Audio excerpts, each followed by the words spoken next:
Baik, Assalamualaikum warahmatullahi wabarakatuh. Di sini kami dari kelompok 1 akan memaparkan hasil materi yang telah kami diskusikan melalui WA Group secara virtual di masa pandemi saat sekarang ini. Materi yang akan kami bawakan yaitu sejarah perkembangan bahasa Indonesia.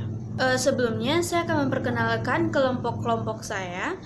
Di mana yang pertama itu ada diri saya sendiri, yaitu Iwani Fauzana, Refla Aulia, ada Aryeska Ayu. Baiklah, langsung saja. Sebelum kita masuk kepada materi, saya akan membahas yaitu mengenai bahasa. Di sini pasti sering dengar, sudah sering keluar dan sering masuk ke dalam telinga kita sendiri, bahasa Indonesia. Bahkan dari SD sampai sekarang, seperti kita saat sekarang ini yaitu kita kuliah, kita akan mempelajari mengenai bahasa. Baiklah, di sini saya akan menjelaskan dengan sedikit yaitu pengertian bahasa itu sendiri. Bahasa itu adalah suatu bahasa resmi bangsa Indonesia. Kenapa saya bilang itu bahasa resmi? Karena pada umumnya orang Indonesia itu menggunakan bahasa Indonesia. Bahasa Indonesia ini terdiri dari dua jenis, yaitu bahasa baku dan bahasa tidak baku, yang akan dijelaskan oleh teman saya sendiri nantinya. Bahkan di dalam Sumpah Pemuda itu sudah terdapat mengenai bahasa Indonesia, di mana seperti berbahasa satu, bahasa Indonesia itu terdapat dalam Sumpah Pemuda. Selanjutnya yaitu kita akan masuk kepada sejarah perkembangan bahasa Indonesia.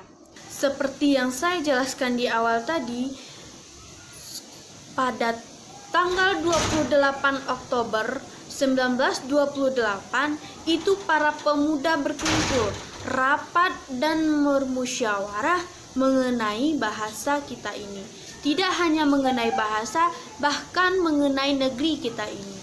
Itulah mengapa terdapat dalam Sumpah Pemuda. Selanjutnya, dalam rapat tersebut dapat menghasilkan satu kesimpulan di mana disebut dengan Sumpah Pemuda. Dengan isi kesimpulan, bertumpah darah satu darah Indonesia, bertanah air satu tanah air Indonesia, dan berbahasa satu bahasa Indonesia. Itulah kenapa kita perlu mengetahui sejarah perkembangan bahasa Indonesia ini.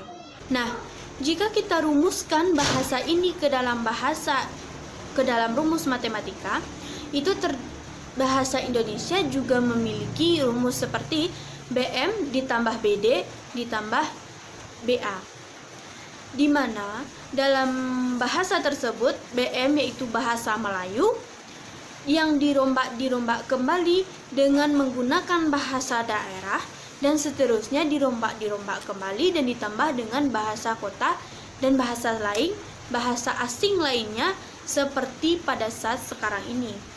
Nah, dapat kita lihat pada saat dunia modern seperti ini terdapat bermacam ragam bahasa yang ada di negeri kita ini. Dan sebagai contohnya sudah teman-teman lihat, yaitu berada dengan bahasa Padang, bahasa Mentawai, bahasa Medan, bahasa Jambi, dan bahasa lainnya itu akan berbeda di setiap provinsinya. Dan itulah bentuk perkembangan bahasa Indonesia di negeri ini. Nah, di samping itu ada beberapa faktor yang menyebabkan atau sebagai bukti penguatan kalau bahasa Indonesia ini pada umumnya diterima di negeri Indonesia. Yang pertama, penggunaan bahasa Melayu yang meluas di negeri Indonesia ini. Dan yang selanjutnya yaitu penggunaan bahasa Melayu dan sastra. Dan yang ketiga, faktor terakhir, yaitu penggunaan bahasa Melayu dan persurat kabarannya.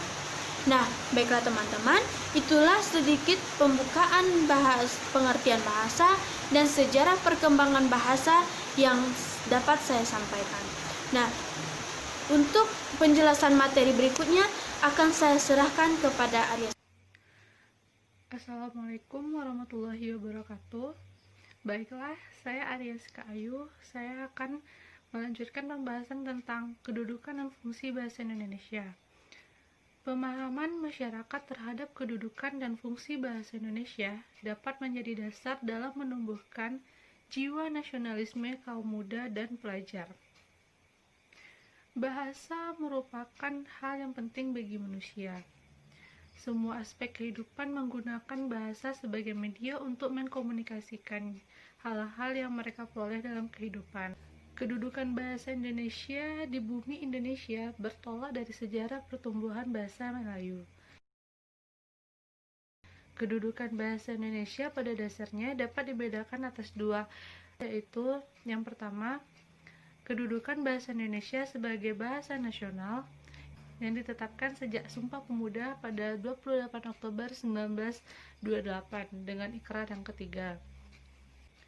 Yang kedua, kedudukan bahasa Indonesia sebagai bahasa negara sejak tanggal 17 Agustus 1945, tepatnya di saat Indonesia merdeka, sehari sesudahnya, yaitu pada tanggal 18 Agustus 1945 diakui keberadaan bahasa Indonesia sebagai bahasa negara.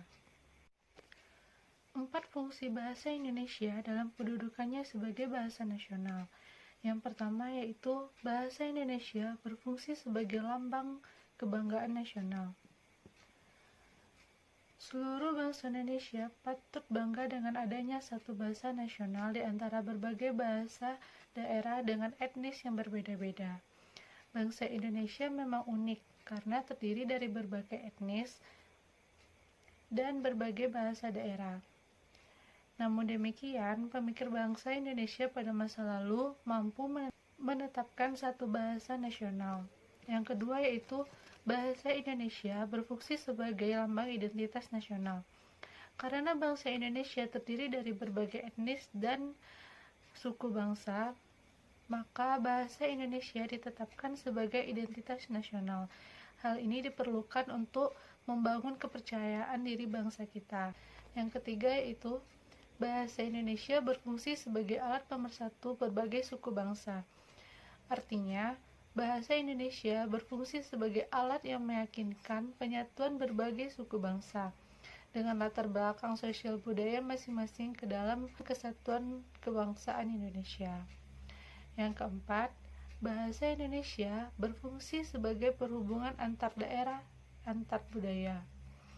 Jika bangsa kita tidak memiliki satu bahasa nasional, maka permasalahan utama yang akan muncul adalah hambatan komunikasi di antara suku bangsa.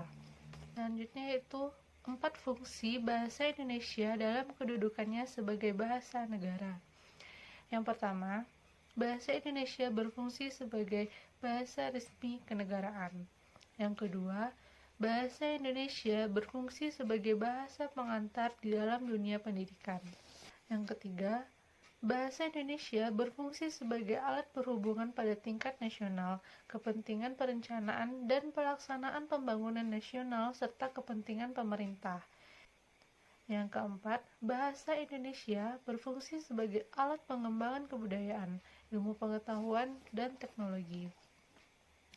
Baiklah, demikian yang dapat saya sampaikan. Materi selanjutnya disampaikan oleh teman saya yaitu Refla Aulia. Assalamualaikum warahmatullahi wabarakatuh. Baiklah teman-teman, saya akan membahas materi tentang ragam bahasa Indonesia.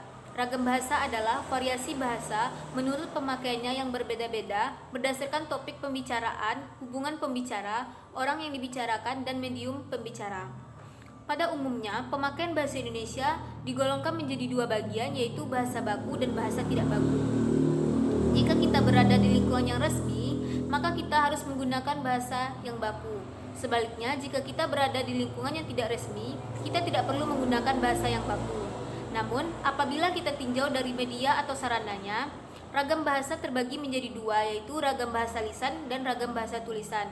Ragam bahasa lisan yaitu bahasa yang diungkapkan dengan media lisan terkait dengan ruang dan waktu sehingga ungkapan dapat membantu pemahaman.